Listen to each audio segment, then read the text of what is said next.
The heartland of Nigeria, a vibrant and rhythmic tradition pulses through the air. Welcome to the world of Yoruba traditional drums.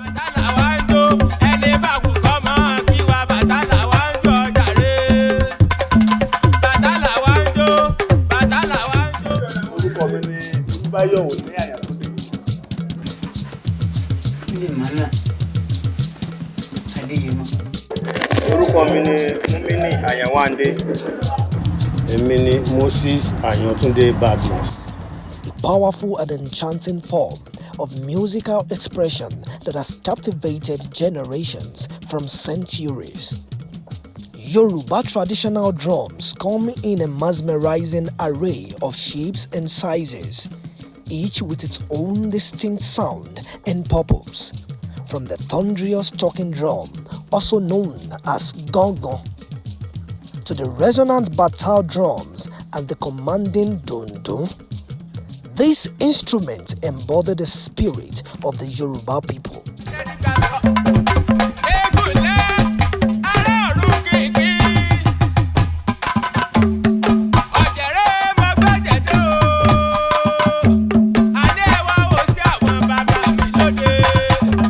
Who is Ayan Agalu?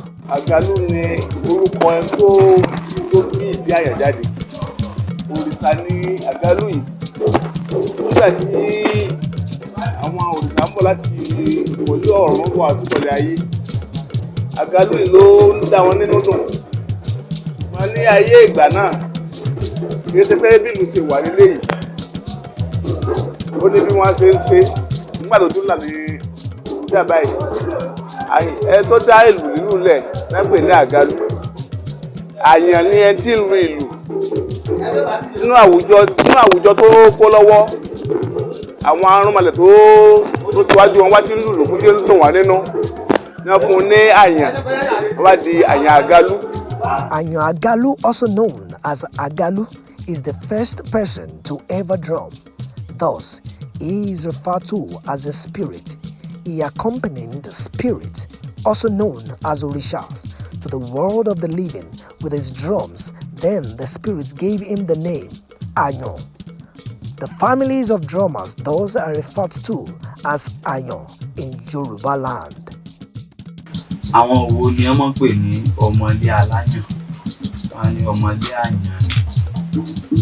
Àwọn tí wọ́n bá bí bẹ́ẹ̀ ni wọ́n pè ọmọlé aláyàn. Wọ́n ń ṣiṣẹ́ ìlú. Àtẹ̀tẹ̀ ṣiṣẹ́ ìlú, àtẹ̀tẹ̀ òṣìṣẹ́ ìlú, kábàjọ́ ọmọlé aláyàn náà gbogbo wa.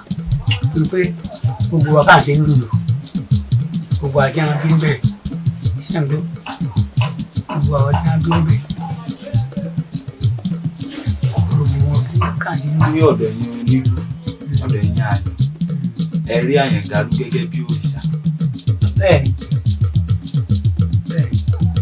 wọ́n sálámà sí.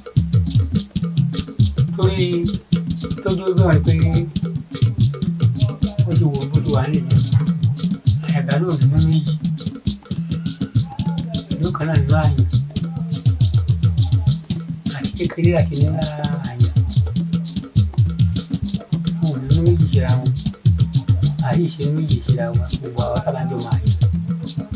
Ayan Agalu is believed among the families of drummers and also among the people of Yoruba land to be a deity.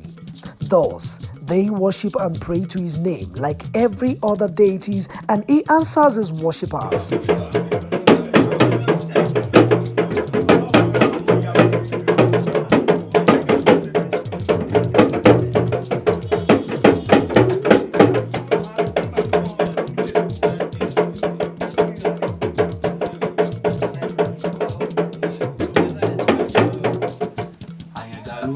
Gẹ́gẹ́ bí òrìṣà, wọ́n máa ń bọ òun náà. Dáadáa, ọlọ́gbọ́n ẹ̀dá máa ń ṣe. Ṣé ọdọọdún ni ẹ̀yin ìdílé Àyàn máa ń bọ ni àbí ìgbà tó bá wù yín? Àwọn kìí ṣe bàbá wà o, anytime ni. Ṣùgbọ́n bá ti máa ń sọdún rẹ̀, ọdọọdún là máa ń sọdún ẹ̀. Ọdọọdún, inú Ayan Agalu fẹ́ ṣe o. Àdìsíkan bọ́ yìí. Irú ìgbà wo lẹ máa ń ṣe ọdún Àyàn? Ọmọ ìkúrò bá lè ṣe ìkẹyọ.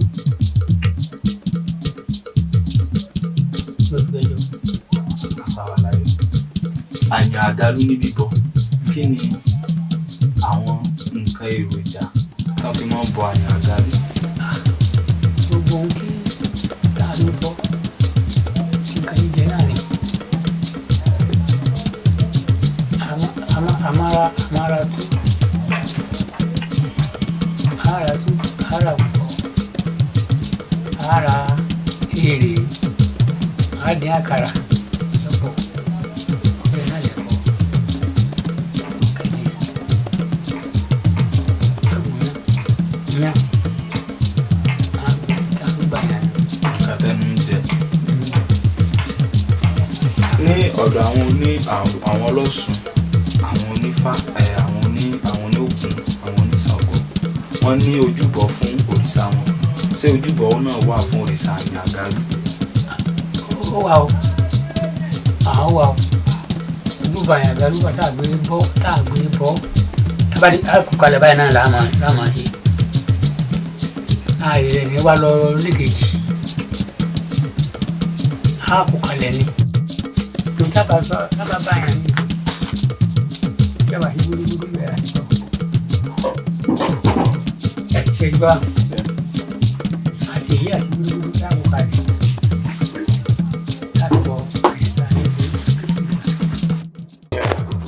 a gbọ́dọ̀ fún àyàn àdálù ní àkùkọ àdẹ̀bí súre ní iwájú rẹ̀ tá a bá wá fi súre tán yẹn a wà mú àkùkọ àdúrà yẹn a lọ pa á tẹ̀jẹ̀ rẹ̀ lẹ̀ á dà díẹ̀ sínú abọ́ àwa láǹfààní àti lè tu ìyẹ́ yẹn la máa lọ fi sí ara àyàn àdálù ń gbé ẹ̀jẹ̀ yìí o ẹ̀jẹ̀ adìẹ yìí ni kò gbà má gba ẹ̀jẹ̀ tèmi lágbájá ọmọ lágbájá. The Yoruba traditional drums are more than just musical instruments. They are vessels of heritage, vehicles of unity, and conduits of spiritual expression. Through their mesmerizing beat, the drum keep alive the essence of the Yoruba people, connecting past, present, and future in a symphony of culture and identity. àyàn àdálù gẹ́gẹ́ bí òrìṣà àti gangan fúnra rẹ̀ kí ni ọṣẹ tí àyàn àdálù lè ṣe. ìlú a máa fọṣẹ́ wọ́n ní ọmọdé dalẹ̀ ọmọ dàgbé ọ̀rọ̀ òṣòṣòro bá a ṣe wà á gbọ́dọ̀ bá yàwó ara wa ṣe a gbọ́dọ̀ dalẹ̀ fúnra wa ẹni tó bá dalẹ̀ kò ní dalẹ̀ ẹ̀ka ní èkínní ẹ bá gbé síwájú èèyàn fún ẹ fi ṣépè kẹ́ ẹ sì ṣe nǹkan tí ọ̀dà ẹ wá ṣépè mi nílò kò lè fi yé yóò ṣe bọ́dọ̀ ẹ̀ṣẹ̀ lójú ni. pẹ̀lú òun ní gan-an ní ìtòkè ẹ̀kọ́ tí gẹ́gẹ́ bí tó ń béèrè bí ẹ bá ṣe láìpẹ́ ṣá táwọn ọmọ àyàn tó wáyé pé aláyàn náà ni òun náà á fàyàn àkàlù ṣètò fún á fi ṣètò fún tó bá ṣe ń tí ọ̀dà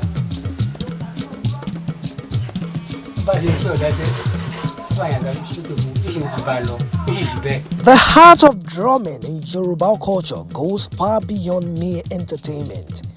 It is a form of communication, a way to convey messages. We need to lóde ó sì gbọ́ bí tẹ̀ tí wọ́n tó wà. Bàbá wa ní àwọn fíìlù pé yín lẹ fi wá sí ibi bẹ́ẹ̀. Báwo lẹ ṣe gbọ́ pọ́n pè é? Ìjọba àjẹbí mi rárá sí àwọn àbá mi àmì kọ́ á náà agbọ́dọ̀ gbọ́ sí. Ẹ̀yin náà lè fi wọ́n bá ní ìwọ̀n bàtà ti kọ́ a lè pè á lè fọ́. ṣé ẹ lè gba kíkẹ́ ẹ̀ fún wa? Kí n bá pè é wá yára ẹ lè fi sọ̀rọ̀ wá.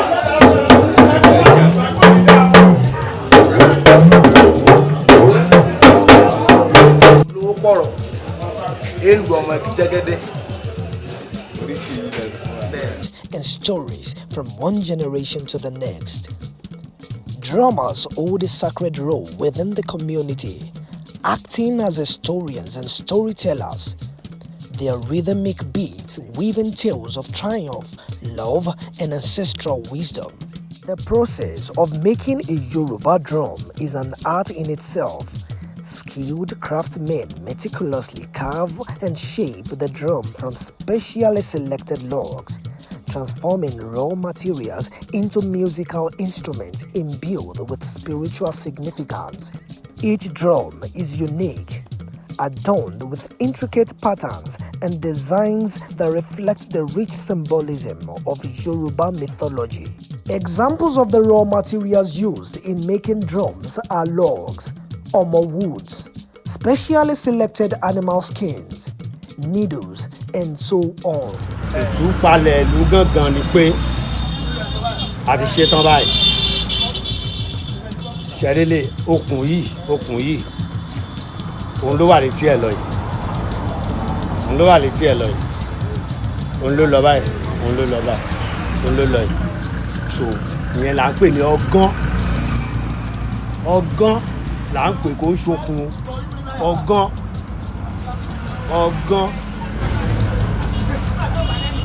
N ta fi ń ṣe ọgán rèé. Awọ yìí la fi ń ṣe ọgán. Tí ìlú yẹn ò bá dáa mọ́. Tó bá jẹ́ pé tó bá bó ṣe wà báyìí ta fẹ́ mold ẹ̀. A gbé ọṣán sílẹ̀, ọṣán rèé. A máa gbé ọṣán yẹn sílẹ̀ báyìí. A ti wà on rolling. A máa gbọ́ṣán yẹn sílẹ̀, a máa tẹ òun bọ́ tán báyìí. A máa mú igi ẹ̀yẹ dárọ́bù ẹ̀wọ̀ ẹ̀dálẹ̀. A máa mú igi, a máa fi ọṣán yẹn sí lórí, a máa fi síbí báyìí. Ṣé a stand? Tá a bá fi sí ojú bíbá yìí, a bẹ̀rẹ̀ sí sè. A bẹ̀rẹ̀ sí sè. Bó ṣe hang bẹ́ẹ̀ yẹn, òun ló máa di awọ tí à ń sè lọ́wọ́ yẹn, ló máa di awọ yẹn mú. Tó bá di awọ yẹn mú, àwa àṣẹ wa gbélẹ̀.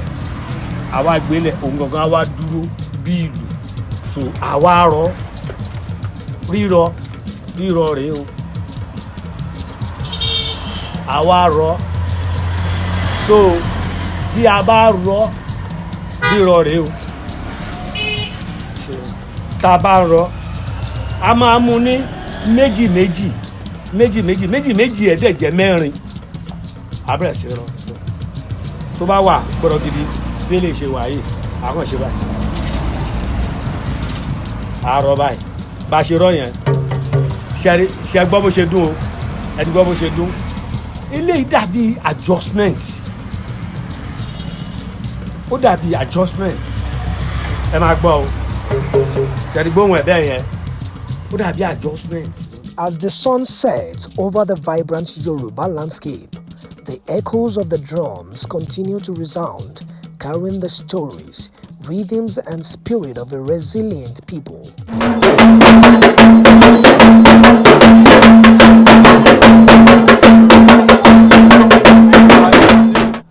The Yoruba traditional drums remain a testament to the power of music, a timeless reminder of the beauty and resilience of the human spirit. Ayan, Agalu.